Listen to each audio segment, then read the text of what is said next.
Welcome back to our Persian history video lectures. Our next topic is the early reign of King Artaxerxes II, his victory over his rebel younger brother, Cyrus the Younger, and the restoration of an interrupted Persian diplomatic influence over the Greek world.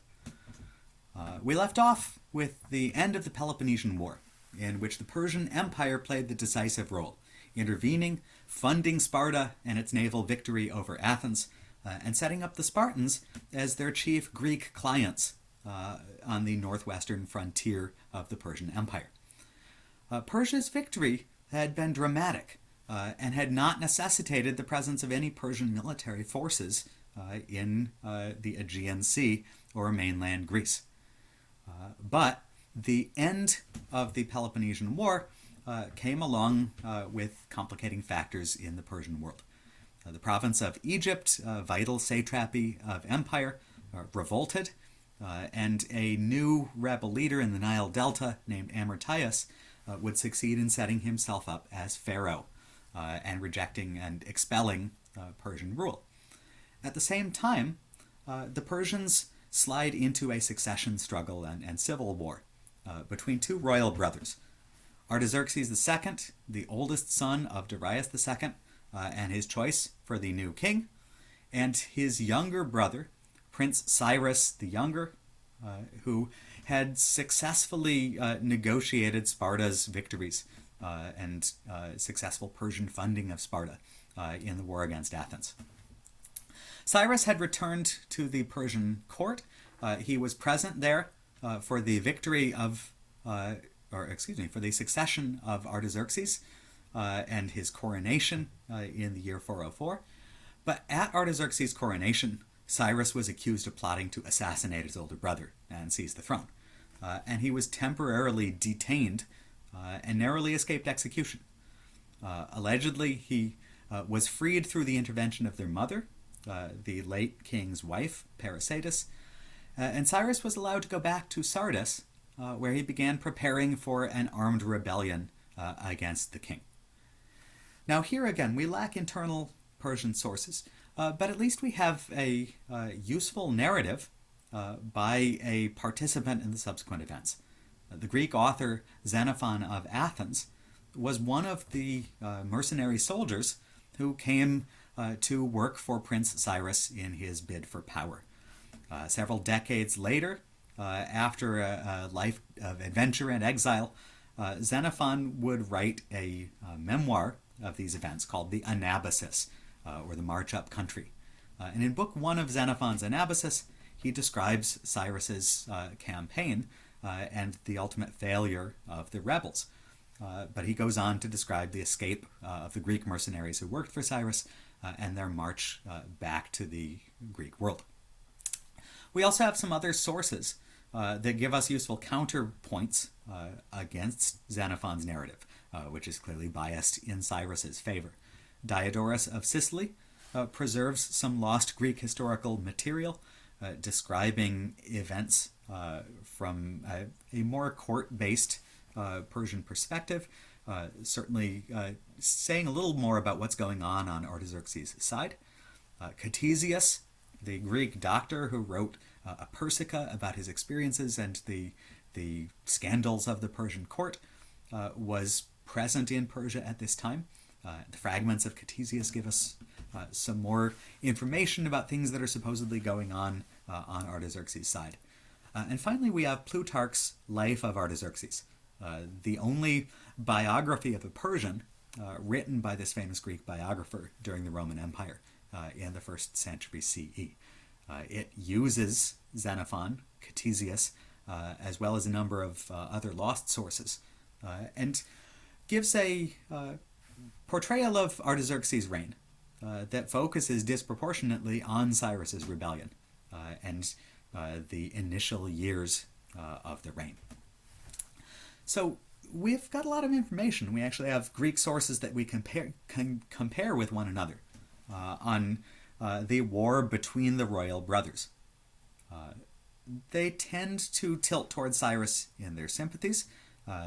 Overall, Plutarch's work in particular would try to depict Artaxerxes as a king who was dominated by the royal women at his court. His overbearing mother, his wife, who was supposedly later poisoned by his mother, and a number of other court figures who dominate this weak-willed monarch. This is probably unfair as a portrayal of Artaxerxes. It's certainly a slanted one. In evaluating it, we have to look at each of these sources with a critical eye. And again, use what we know of the empire to contextualize what the Greek accounts tell us of this Achaemenid civil war. So we know a great amount of detail on the preparations and recruitment of Cyrus's Greek mercenaries. The Greek sources are less forthcoming on Cyrus's actual subjects in Anatolia. And it's probable that Xenophon exaggerates the popularity that Cyrus has among many of the Ionian Greeks.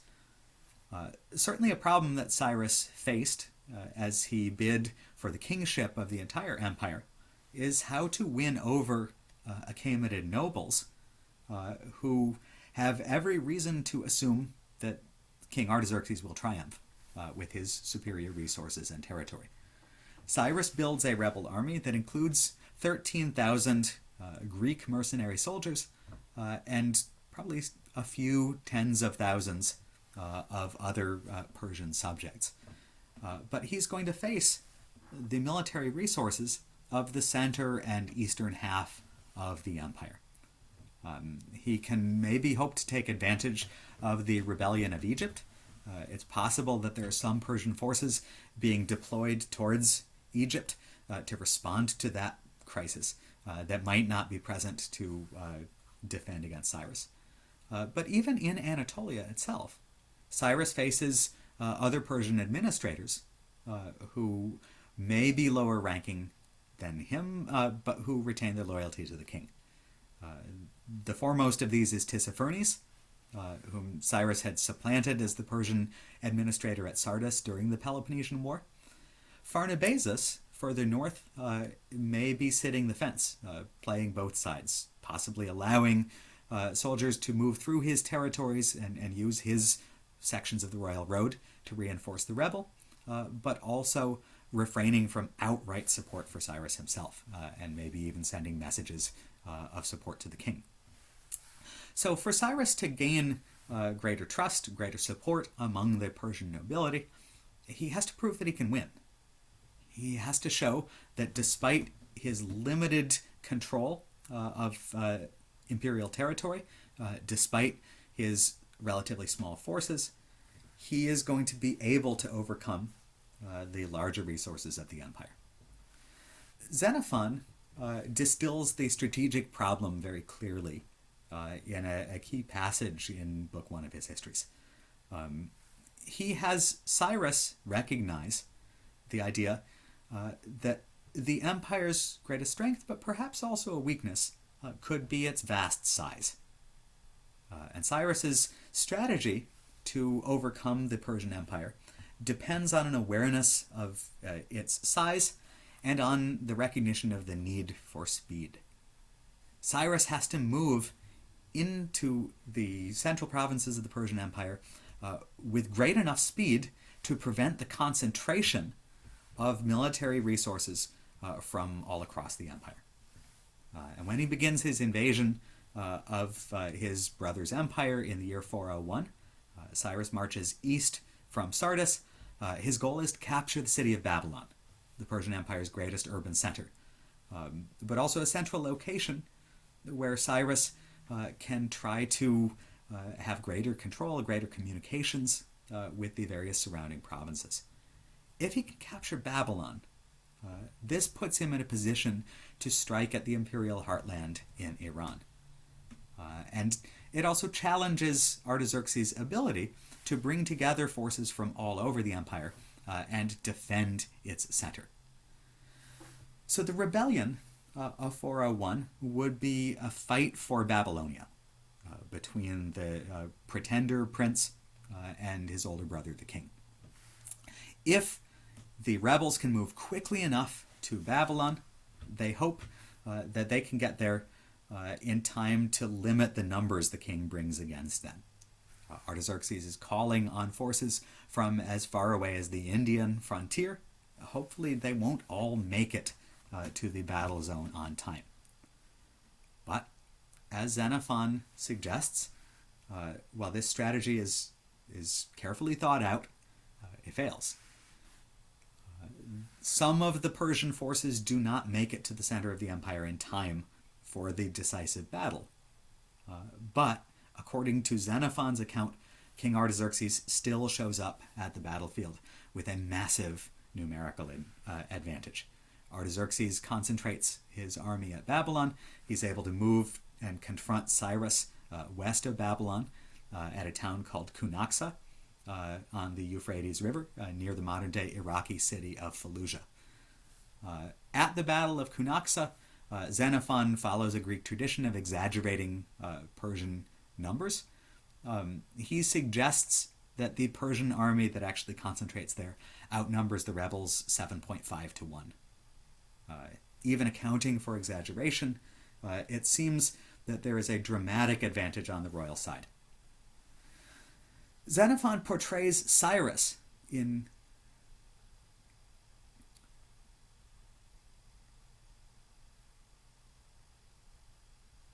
idealizing terms. He says that Cyrus was courageous, he was generous to his followers, he was better suited than any other Persian of his day to be a king. But in describing the encounter at Cunaxa, Xenophon also includes key military details as an eyewitness that suggest Cyrus's lack of preparation for the decisive battle at hand. As Xenophon describes it, the army is marching along the Euphrates that morning when a messenger comes riding up to announce that the full royal army is deployed in front of them in line of battle. This seems to take Cyrus's army by surprise. They're caught in a marching column. It takes them hours to bring all of the soldiers up and deploy a battle line. And when they do, they're decisively outflanked by a royal army that's big enough to substantially overlap their left wing. The Greek mercenaries deployed on the right of the rebel army attack the Persians in front of them, who simply run away. But it's been suggested by some modern scholars, although debate continues on this point, that this may be a deliberate retreat. In any case, it has the effect of drawing the Greek mercenaries out of the battle in a pursuit that takes them away from the rest of Cyrus's army. Cyrus himself leads a cavalry charge into King Artaxerxes' center, attempting to kill his brother, but is himself killed. And thus the rebellion comes to a short and bloody end. So Artaxerxes then has his power cemented. The Battle of Cunaxa would work presumably much like Darius the Great's victories commemorated at Bisitun a century earlier. Victory in battle proves the support of the gods for the reigning king. And Artaxerxes has now cemented his clear legitimacy, which is already strong due to his succession to his father's post. By winning this battle, he has proved his ability to lead the empire. But he now faces greater complications. The other thing I want to think about in the aftermath of Cunaxa and Artaxerxes' victory is how does he deal with the overlapping crises on the empire's western front that develop during and because of Cyrus's revolt. Now, first of all, the Persians fail to stop the Egyptian revolt. And partly as a result of Persian preoccupation with Cyrus and a Persian civil war, the Egyptian rebels are able to cement their control of all of Egypt. Places like Elephantine go over to the Persian rebels, the Egyptian rebels. Memphis at some point falls to the rebels. We don't have any details on a siege or the circumstances that lead to its surrender. But by the year 400, Egypt is firmly in the hands of an Egyptian pharaoh. It has been lost to the empire, and what is needed is a full-scale military invasion and reconquest. But Artaxerxes is going to be delayed in launching this expedition against Egypt to try to bring this valuable province back under Persian control, because he also faces a new outbreak of war on the Anatolian frontier. And it's, embarrassingly, a war against the Spartan clients whom Persia had so recently empowered to become their chief representatives among the Greeks. The problem is that Sparta had ardently supported Prince Cyrus. The Ionian Greek city-states, back in Persian tributary control, had all, maybe under duress, but had almost all supported Cyrus and his rebellion. Actually, there is one exception, the city of Miletus, that holds out against Cyrus and the rebels and tries to support Tissaphernes and a loyalist regime. Overall, most of the Ionian Greeks are terrified when Cyrus is defeated. Tissaphernes is sent back to Sardis as the satrap again, with a mandate to reimpose Persian tribute collection in the Ionian Greek cities. And although these cities had paid Cyrus, apparently with no complaint, there seems to be terror at Tissaphernes' return, presumably rooted in the idea that Cyrus's cronies in these cities might face execution and other punishments. So the Ionian Greeks, when Tissaphernes comes back to Sardis and demands their taxes, the Ionian Greeks, for the most part, don't pay, and their leading cities, especially the city of Ephesus, appeal to Sparta. And they ask Sparta to come and liberate them from Persian control based on their shared Greek identity. So the Spartans act with enormous cynicism at this juncture. Again, they have been empowered to a leadership role in the Greek world through Persian funding.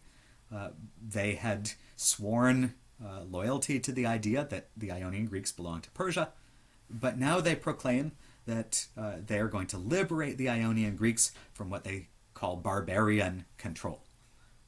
And Spartan forces, mostly mercenaries, but a few actual Spartans, come across and land in Ionia to help defend the Ionian Greeks from Persian reprisals. So for the next several years, in the 390s BC, starting in 399, we see a Persian-Spartan war taking place in Ionia. The Persians don't press it very hard. They don't send an army down to Ionia to reconquer the cities the way they had done a century earlier in the Ionian Revolt. I've argued in my book that the Persians are looking to negotiate, that they see this as an unnecessary war. They would like to build up for an offensive against Egypt. They make a number of truces with the Spartan forces, and I've suggested that they're trying to find a negotiated solution that will get the Spartans to back off and restore Persian rule in the Ionian cities without the need for a full-scale military campaign. But this proves unsuccessful.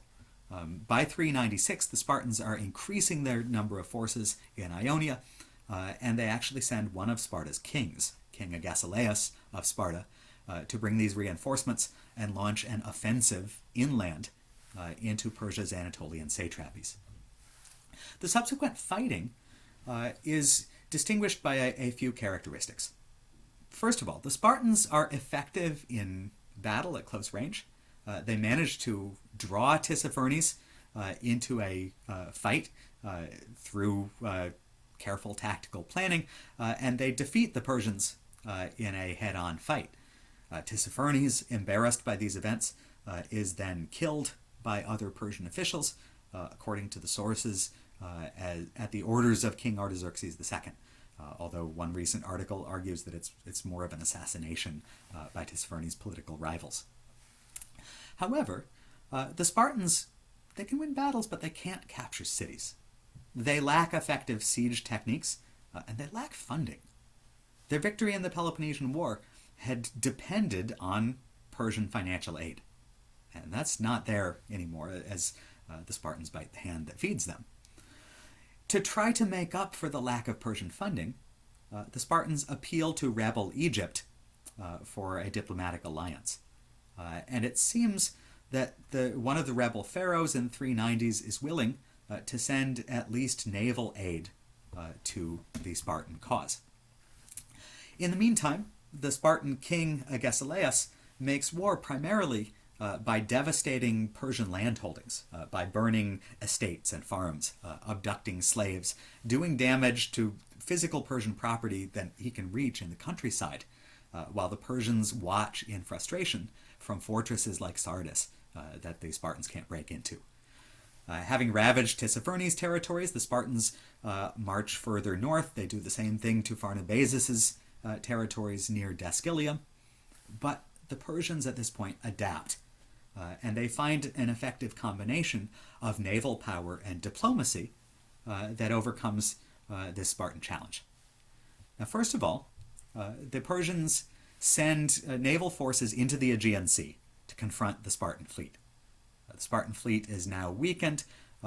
It has lost some of its potency, it's lost its funding, and it is not in prime condition for success.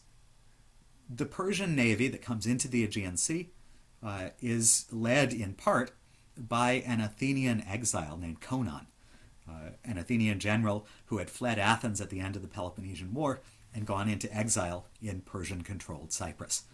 Now he's working as a free agent for the Persians, and he's an effective naval commander. Artaxerxes II seems to have delayed naval operations against Egypt in order to send some of his fleet into the Aegean and deal with the Spartan problem. Conon does this very effectively. In 395, he captures the strategic island of Rhodes at the southwest corner of Anatolia, and he manages to capture the Egyptian convoy that is coming to try to deliver Egyptian material aid to the Spartans. Food supplies and naval supplies fall into Persian hands. The Spartan fleet is further weakened. After this key victory at Rhodes, the Persians in Asia Minor do a couple of things.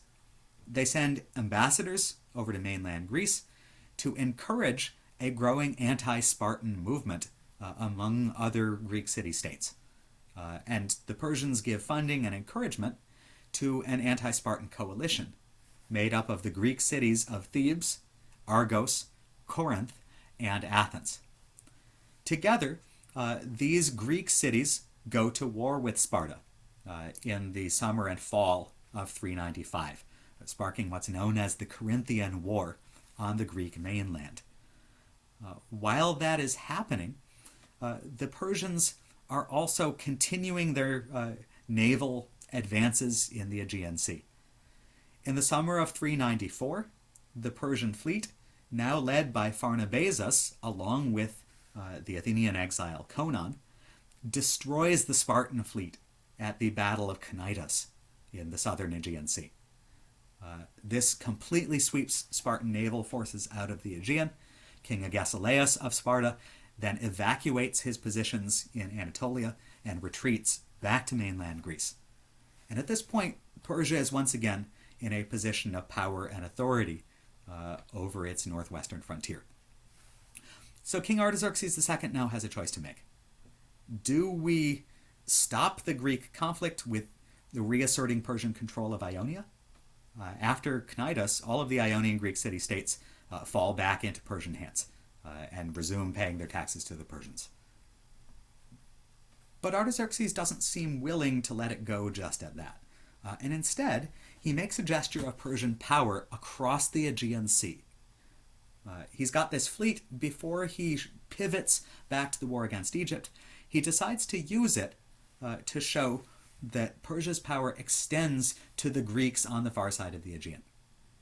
In the spring and summer of 393, the king authorizes Pharnabazus and Conon to sail the Persian fleet over to mainland Greece. It's the first time this has happened since Xerxes' invasion back in 480. This time is a much more limited operation, but much more successful. The Persian navy raids along the southern coast of the Peloponnese, showing off Spartan weakness. It delivers further funding to the anti-Spartan Greeks, and it delivers funds and men to help rebuild the walls of Athens, which had been dismantled at the end of the Peloponnesian War. The result of this is that Sparta comes to the peace table. And in 392, Spartan ambassadors come to Sardis ready to make concessions, ready to draw down and make peace with Persia.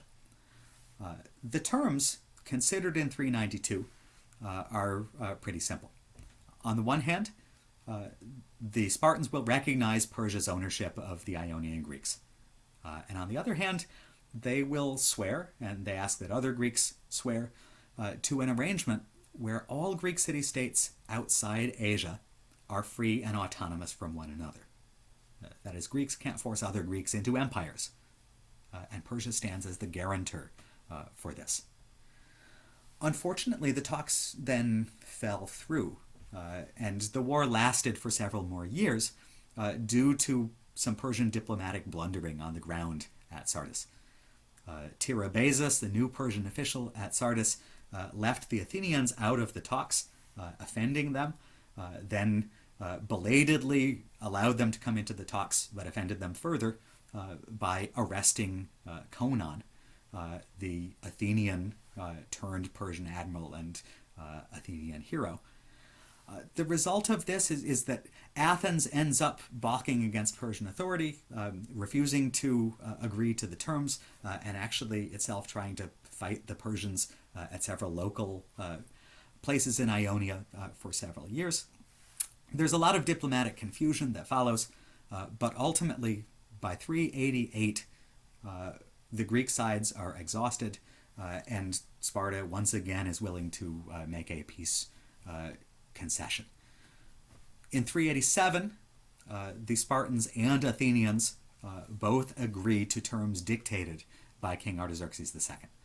And this is known as the King's Peace, which follows the terms first discussed in 392. The Greek powers agree that Persia owns the Ionian Greeks, and Persia acts as the guarantor for the freedom of all Greeks outside of Asia from control by Persia or by other Greeks. In other words, the Greeks get to claim to be free, but Persia is the guarantor of that freedom. Once again, the Persian Empire acts as the patron through diplomatic efforts that show off its universal power, including the Greeks as part of its world. However, Artaxerxes II has other problems to deal with. His invasion of Egypt had been delayed until the late 390s by all of the problems on the Greek frontier. When Persian forces invade Egypt, they're actually defeated and driven out again. As we'll see in the next lecture, Egypt becomes a lasting preoccupation for the rest of Artaxerxes II's reign. And while he is successful on the Greek front, as well as in the center of the empire, his reign is going to be damaged by his inability to retake this incredibly valuable province.